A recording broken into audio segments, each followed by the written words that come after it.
जिला bar association की ओर से 14 सूत्रीय मांगों को लेकर पिछले कुछ दिनों से हड़ताल कर आंदोलन किया जा रहा है, लेकिन आज तक वकीलों की मांगों पर कोई गौर नहीं किया गया, जिससे सभी वकील आक्रोशित हैं। वहीं शुक्रवार को अधिवक्ताओं की ओर से धरना प्रदर्शन करने के बाद सद्बुद्धि यज्ञ और हनुमान चालीसा का पाठ किया गया। इस अवसर पर बड़ी संख्या में अधिवक्ता मौजूद रहे।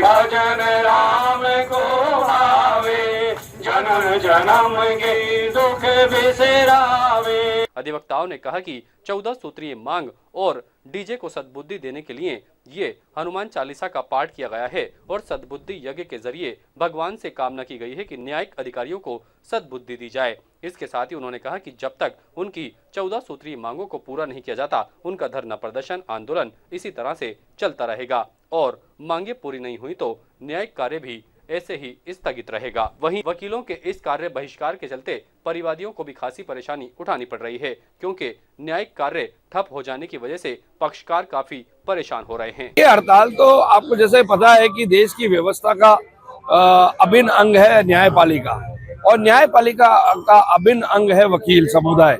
और ये वकील समुदाय जो अपने आप को काला कोट पहनकर दुनिया के सारे दुख दर्द अपने कोट के अंदर समाकर जब न्याय के लिए लड़ता है, तो निश्चित तौर पर उसका सुदृढ़ होना, उसका ताकतवर होना, उसका सक्षम होना बहुत जरूरी है।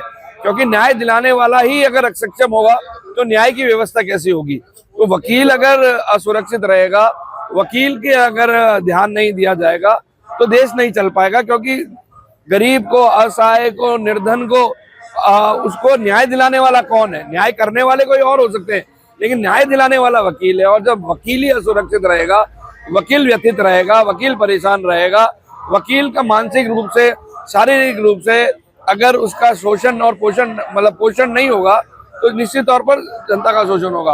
और वही हक की लड़ाई लड़ते हुए हम 3 दिन से हड़ताल कर रहे हैं। आज हमने सद्बुद्धि यज्ञ के नाम पर हनुमान चालीसा का पाठ कर रहे हैं और ये हनुमान गुरुदेव बालाजी महाराज को ये निवेदन कर रहे हैं कि भगवान ऊपर बैठे हुए लोगों को सद्बुद्धि देवे और हमारे ये जो हमारे प्रति जो नकारात्मक सोच लेके जो कथित रूप से अपने ईगो के लिए जो लड़ाई लड़ रहे हैं, वो सार्वजनिक हित में देखकर, देश के हित में देखकर, न्यायपालिका के हित में देखकर और गरीब जनता के हित में देखकर तुरंत प्रभाव से हमारे पक्ष में हमारी 14 सूत्रीय मांगों का निवारण करें। ताजा खबरों के लिए देखते रहें सरेराह न्यूज। अपना फोन उठाएं और सब्सक्राइब करना ना भूलें।